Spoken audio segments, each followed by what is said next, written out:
Pada awal pembahasan tentang networking model, saya menyebutkan bahwa ada dua open networking model yang sangat terkenal, yaitu ada OSI model dan TCP/IP model. Nah, saya tadi juga sudah menjelaskan bahwa saat ini yang digunakan itu hanya TCP/IP. OSI model itu tidak digunakan. Ya, jadi sekali lagi, kalau teman-teman sering belajar tentang OSI layer, fahami bahwa itu tidak digunakan. Yang digunakan itu adalah TCP/IP.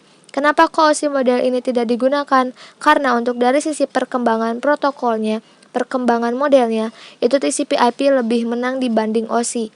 Itulah kenapa semua vendor saat ini menggunakan TCP/IP, gak ada yang menggunakan OSI model. Cuma OSI model itu mudah untuk dipelajari. Itulah alasan kenapa kebanyakan orang ketika belajar menggunakan OSI model dibandingkan TCP/IP. Karena cenderung lebih mudah untuk dipelajari. Nah, sebenarnya OSI model dan TCP/IP model itu gak jauh berbeda, bahkan hampir mirip.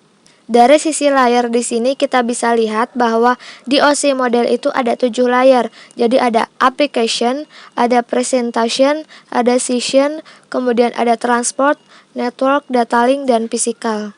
Nah, kalau teman-teman perhatikan di sini, 4 layer terbawah itu sama persis, perbedaannya hanya di 3 layer atas. Jadi kalau di OSI model itu ada application, presentation, session, maka di TCP/IP itu disingkat menjadi satu layer saja, yaitu application layer. Kemudian penamaan message pada setiap layernya juga berbeda. Pada OSI model nama-namanya adalah layer, kemudian nomor layernya PDU. Jadi pada application layer namanya adalah layer 7 PDU, pada presentation layer 6 PDU, pada session layer 5 PDU, dan seterusnya. Jadi nama-nama di OSI model itu adalah PDU seperti ini. Sedangkan kalau di TCP/IP seperti yang sudah kita bahas pada video sebelumnya, namanya adalah data. Jadi pada application itu ada data, kemudian di transport ada segmen, pada network adalah paket, pada data link adalah frame, dan physical adalah bit. Seperti itu. Oke, jadi sekali lagi ya, yang perlu teman-teman perhatikan bahwa saat ini open networking model yang digunakan hanya TCP/IP. Adapun OSI itu biasanya cocok untuk pembelajaran karena lebih mudah untuk difahami. Tapi kalau kita sudah menggunakan TCP/IP yang 5 layer seperti ini, bukan yang 4 layer ya. Jadi kalau teman-teman ingat, saya pernah sampaikan bahwa di TCP/IP secara dokumentasi itu ada 4 layer, tapi sekarang kita menggunakan yang 5 layer. Nah, kalau kita sudah menggunakan yang 5 layer seperti ini, sebenarnya TCP/IP model pun itu mudah banget untuk dipelajari. Oke, seperti itu ya.